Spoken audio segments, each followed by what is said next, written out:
substituting other words. The question now is that the amendment moved by the honourable member for Griffith to the amendment moved by the honourable member for Moncrieff be disagreed to. And I call the honourable member for Higgins. Thank you, Deputy Speaker. The welcoming of a child into a family is a joyous experience. Families are brought together, dreams are fulfilled, gifts are given. But nothing really prepares you for it. The chaos, the exhaustion, the brain fog, the multitasking.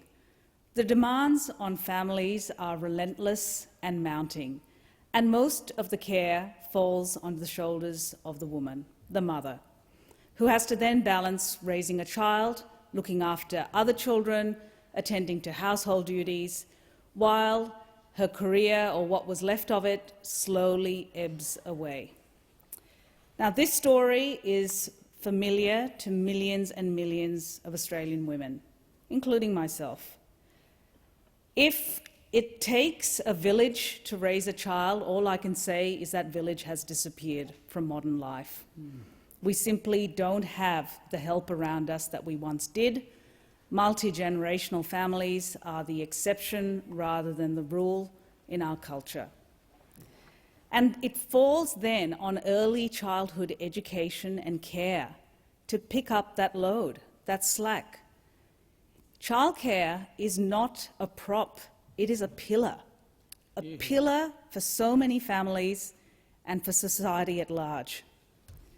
So the blessing of children comes, unfortunately, with a trade-off, and that trade-off has lived in the shadows for too long. For the mother, the motherhood penalty is very real and it is insidious. It creeps up on you. You don't even realise it's happening until, as I said in my maiden speech, ambition is dimmed until it snuffs out altogether. And the effect is compounding. The effect on the individual spells less job security, career progression that effectively stalls in some cases, less pay, less super, fewer assets, and in later life, increased vulnerability. In other words, women in their older years are less resilient to the shocks in life, whether they be illness, whether they be relationship breakdown, or worse. For the nation, the effect is also significant. What we have is a denial of talent and the denial of energy that women bring to the table.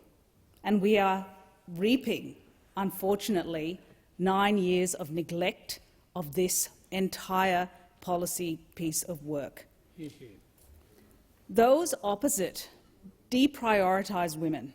They deprioritise. Women were airbrushed out of the economic narrative. They stood by, hands in pockets, like bystanders, watching childcare costs balloon, a whopping 41% in 8 years. This was felt acutely in my electorate of Higgins. Why? Because Higgins actually has the highest childcare fees in Victoria, and that is according to a study by the Mitchell Institute, Victoria University, published this year. The highest. It weighs like a millstone around the necks of my constituents and my families.